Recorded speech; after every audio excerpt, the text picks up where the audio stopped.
Hello students, स्वागत है आपका मेरे YouTube channel science classes by Raj में। आज हम लेते हैं टॉपिक 9th क्लास का चैप्टर नंबर 8 गति, या इंग्लिश में इसे मोशन कहेंगे। इसमें हम सबसे पहले लेते हैं गति क्या होती है, गति कितने प्रकार की होती है, मोशन के लिए हम गति कहते हैं। तीसरा, गति से संबंधित कुछ हमारे पद हैं, कुछ डेफिनेशंस हैं कि उनका इसमें कैसे प्रयोग कर सकते हैं। तो सबसे पहले लेते हैं हम गति। हम कैसे पहचानेंगे कि ये वस्तु गति कर रही है या नहीं कर रही है? इसके लिए हमें पहले देखना होगा कि हम उसको कहां से देख रहे हैं, गति क्या है। तो समय के साथ साथ यदि वस्तु अपनी स्थिति चेंज करती है तो उसको हम गति कहते हैं वस्तु मोशन में। लेकिन समय के साथ साथ हमें यह भी देखना पड़ेगा कि हम उसे कहां से और किस तरह देख रहे हैं।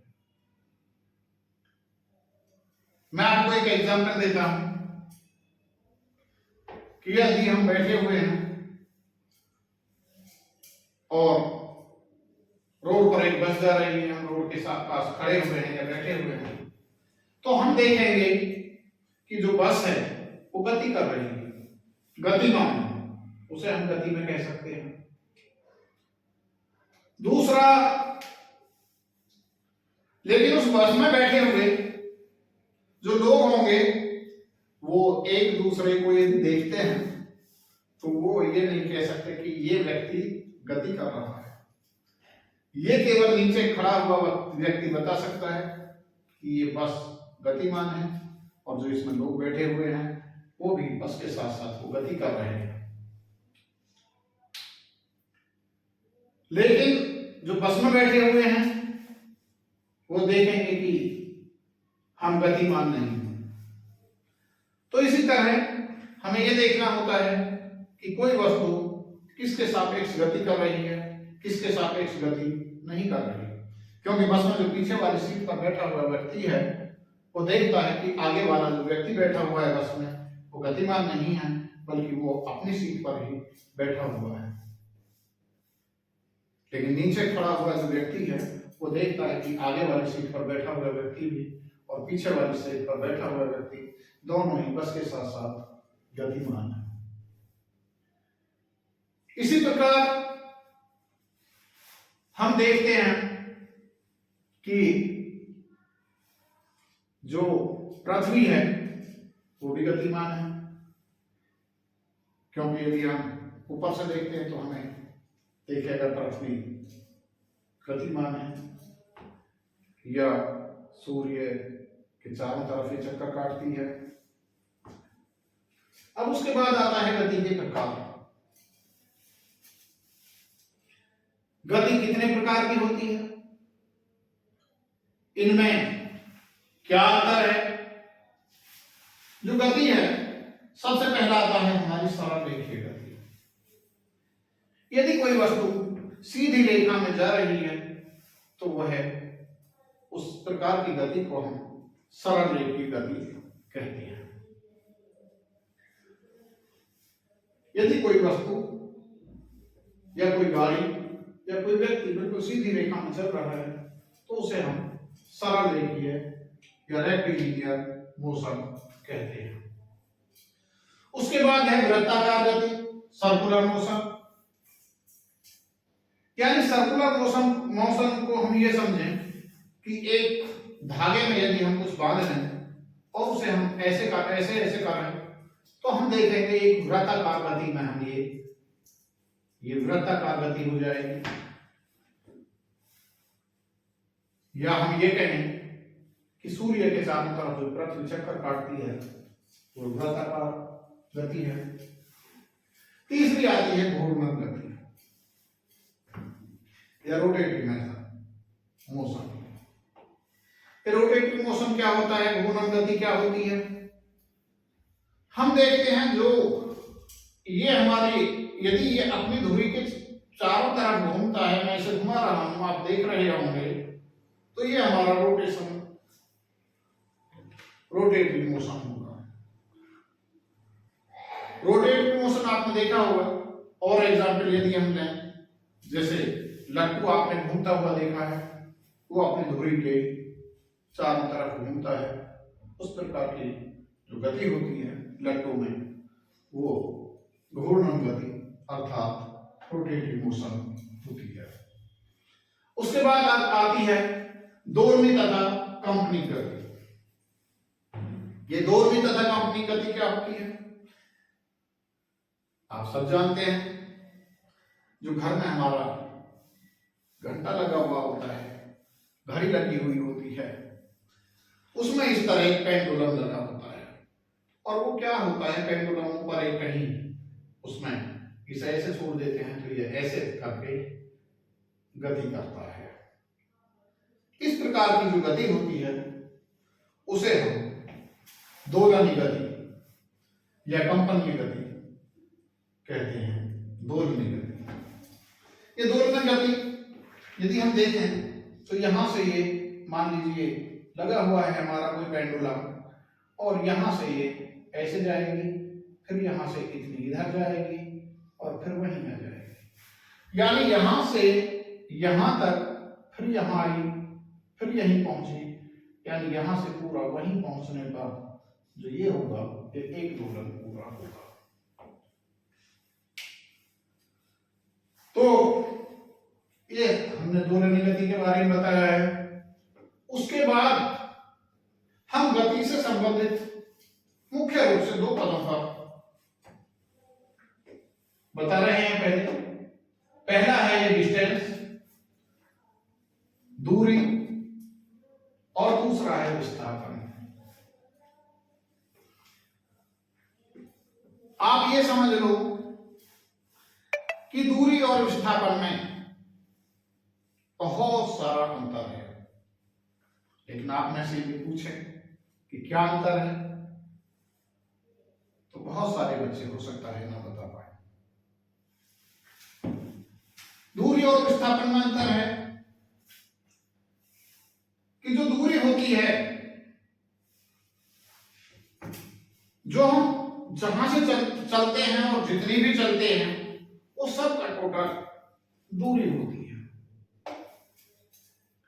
लेकिन जो विस्थापन है, तो जहां से हम चलते हैं और जहां पर रुकते हैं, उन दो बिंदुओं के बीच की न्यूनतम दूरी विस्थापन होती है।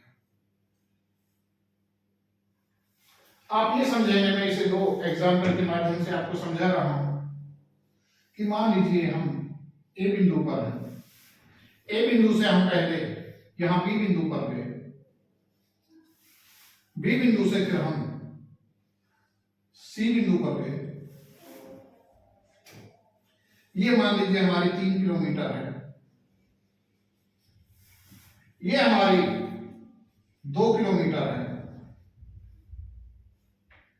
ये हमारी 2 किलोमीटर है। हम यदि इस दूरी की बात करें और मान लीजिए फिर हम यहां से फिर यहां आ गए, 3 किलोमीटर पर चल के आ गए, 3 किलोमीटर। अब यहां से हम सीधे चल रहे हैं, ये भी हम सीधे चले हैं बिल्कुल, और यहां भी इसके पैरेलल चले हैं सीधे, इसके समांतर। हम यदि ये कहें कि ए बिंदु से डी बिंदु के बीच की दूरी कितनी है, तो मैं समझ रहा हूं कि आप आसानी से बता देंगे, इसे जोड़ देंगे, 2 + 3, ये 3 + 2 + 3, ये आपका हो जाएगा 8 किलोमीटर। ये आपकी दूरी हो जाएगी, यानी ये 8 किलोमीटर आपकी दूरी होगी। दूसरा, यदि हम कहें कि विस्थापन क्या है, तो विस्थापन के लिए आप बताएंगे कि 8 किलोमीटर विस्थापन हो गया, लेकिन नहीं होगा 8 किलोमीटर, क्योंकि विस्थापन होगा जहां से हम चलते हैं और जहां पर रुकते हैं उन दो बिंदुओं के बीच की न्यूनतम दूरी, अर्थात A से B तक के बीच की दूरी। हमें ऐसे नहीं नापनी है ये, बल्कि ये सीधी यहां से ये वाली दूरी जो भी होगी वो हमारी विस्थापन होगी। अर्थात जब इसके पैरेलल चलेंगे, ये यहाँ 90 डिग्री पर चलेंगे, ये भी यहाँ पर इसके पैरेलल चले हैं, तो ये हमारी विस्थापन केवल 2 किलोमीटर होगा। या ऐसा भी हो सकता है कि हम यहां से चलें, A से चले B पे पहुंचे, B से C पर पहुंचे, C से D पर पहुंचे और D से A पर पहुंचे, तो उस कंडीशन में हमारा जो विस्थापन होगा वो शून्य होगा और हमारी जो दूरी होगी वो और 2 किलोमीटर बढ़ जाएगी, दूरी 10 किलोमीटर हो जाएगी और विस्थापन हमारा 0 हो जाएगा। तो इस कंडीशन में हम देखते हैं कि जो दूरी है वो हमारी अधिक होती है, लेकिन कुछ कंडीशन, मान लीजिए हमारी सरल रेखा की दूरी है, यहां से हम सीधे चल रहे हैं, A से B तक जाते हैं और यहीं पर जाकर रुक जाते हैं, तो इस कंडीशन में हमारी दूरी भी और विस्थापन भी बराबर हो जाते हैं। लेकिन यदि कहीं ऐसा है कि हम सुबह अपने घर से निकले और फिर यहाँ पहुंच गए और फिर शाम को फिर यहाँ से मान लीजिए यहाँ तक के बीच की दूरी 5 किलोमीटर है और फिर हम यहाँ वापसी अपने घर यहीं आ गए A बिंदु पर ही, तो हमने 10 किलोमीटर की दूरी तय कर दी है, क्योंकि सुबह चले शाम को वहीं आगे हमने दूरी चली 10 किलोमीटर, लेकिन विस्थापन 0 हो गया। लेकिन यदि यहां जाके हम देखें विस्थापन, क्योंकि यहां से नहीं है, हम यहीं जब रुके हुए हैं तब हमारा विस्थापन 5 किलोमीटर होगा, अर्थात दूरी के बराबर होगा। लेकिन यदि वहीं आ जाते हैं तो विस्थापन, क्योंकि उसी बिंदु पर रुक रहे हैं, तो विस्थापन हमारा 0 हो जाएगा। अब एक प्रश्न हमें आ जाता है, बहुत मोस्ट प्रश्न आ जाता है ये, कि दूरी और विस्थापन में क्या अंतर है।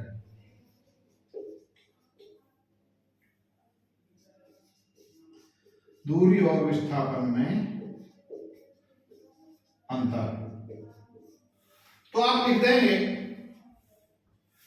कि दूरी में, दूरी जहां से चलते हैं, जितना चलते हैं वो सारे को नाप कर दूरी निकालते हैं और जो दो बिंदुओं के बीच की न्यूनतम दूरी है उसे विस्थापन कहते हैं। दूरी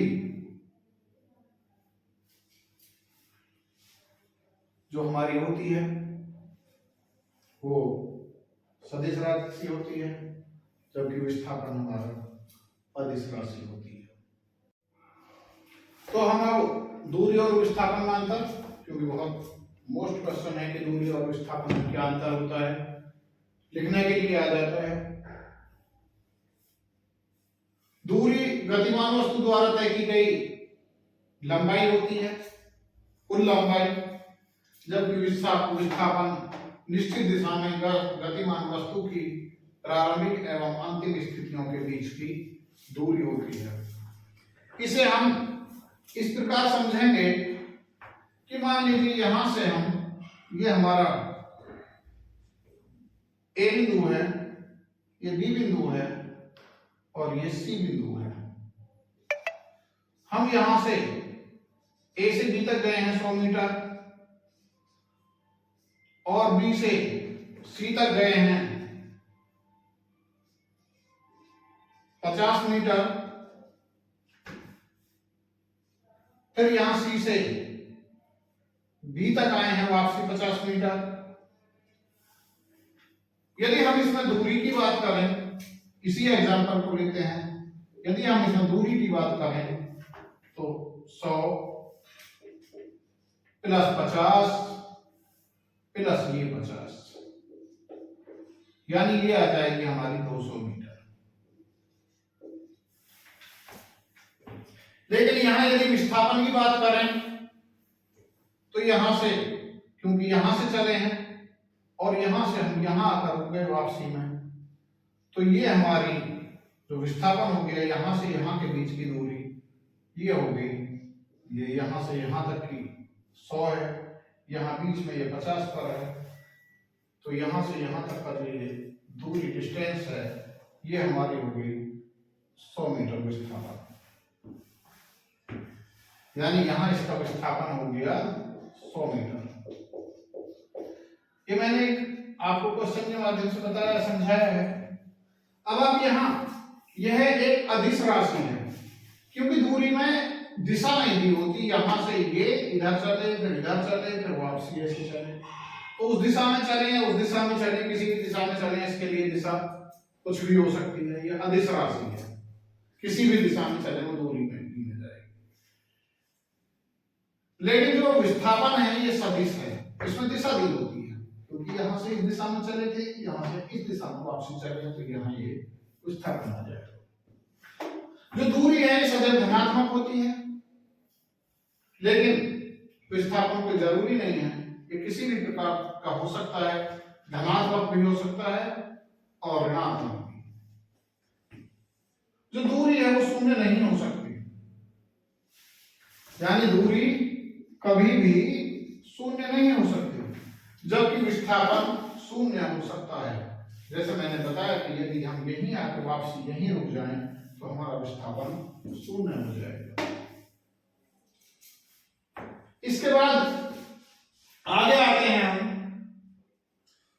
एक समान गति और असमान गति। एक समान गति क्या है कि हमने बाइक चला रहे हैं और बाइक पर हम जा रहे हैं 50 की स्पीड से, सीधे जा रहे हैं ना, उसे जो हमारी